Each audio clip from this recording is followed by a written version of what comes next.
President Obama says he is determined to overhaul health care with or without Republicans. Bruce has more on that story.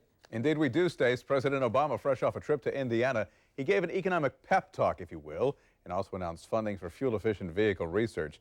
It comes at a time when consumers and businesses alike are trying to decide if the economy has reached bottom and if all the federal spending is working. The president also set a year-end target for health care reform, essentially acknowledging the challenges that lie ahead. Joe Krier, president of Krier Wealth Management, back here on the morning show to talk about the speech and other developments this week. You know, in listening to the president yesterday, he's like a cheerleader, and his job is to go ahead and rally the troops, the American public, about the economy. Yeah, I think the American voters are getting a little disillusioned here just as far as the pace that things are taking. You know, one thing that surfaced is, hey, we've got all this stimulus money, but it's still sitting in the bank accounts. It hasn't necessarily been spent anywhere, and that was a big part of his speech yesterday, particularly in that town in Indiana with a 19% unemployment rate. He promised $2.5 billion to go straight to their coffers. That was middle America and a place that could benefit from some economic turnaround, so that's probably why he chose Indiana. He mentioned the electric vehicle grants.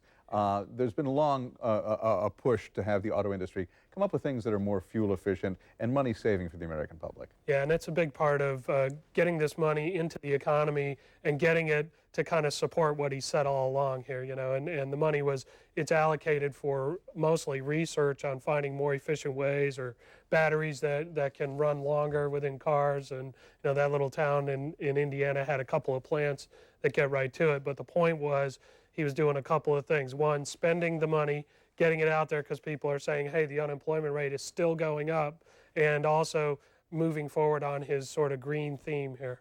Now, it's also interesting that Cash for Clunkers has taken some of the headlines away from health care reform here. Yeah. They got $2 billion more. They're going to move ahead with the program. But again, this is part of this whole cheerleading effort to go ahead and build consumer confidence. Yeah, it is. And it's part of the disillusionment. You know, they were pushing hard for that end of July deadline to get health care through. Obviously, that wasn't going to happen. So all of a sudden, Cash for Clunkers is running out of money. And the questions are coming up saying, hey, this is a $1 billion program when we're talking about a $700 billion stimulus package or a $1 trillion health care plan. And it looks like they're going to get that through. As Michelle mentioned from Bloomberg, hey, yeah, Harry Reid's got that in place, assuming they don't tinker with it too much.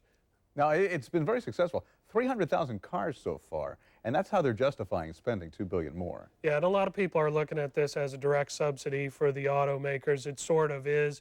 If you don't keep the automakers cranking along, you're going to have a lot more auto employees on welfare anyways. So 300,000 cars, as you can see, and if they extend this through, I guess Labor Day is what they're looking at, they expect to have another 200 to 300,000 cars sold through the program. And we saw that this had a positive impact on Ford and its quarterly earnings last go around. And when people think about the auto industry, it's not just Detroit. I mean, you got the parts makers, you got the car dealers, you got the people who work at service stations. So there really is a domino effect here. Yeah, there is, you know, and there's a little bit of subsidy for Toyota and some of the foreign automakers as well, but the point is what it's doing is it's getting consumers out there.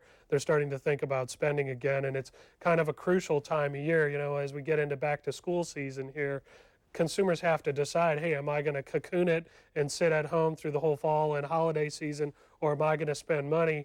And as we pivot in through summer to back to school, that's always a crucial time. It gives us an indication of the rest of the year. And you mentioned health care reform. I don't think anybody's really surprised that the president backed off on the deadline.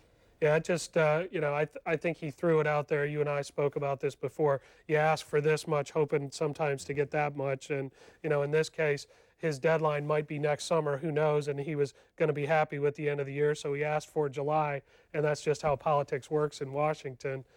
In the end, it's all about getting things moving forward, getting consumers back in the game, and right now the key thing is getting people back to work. Always good perspective from Joe Krier.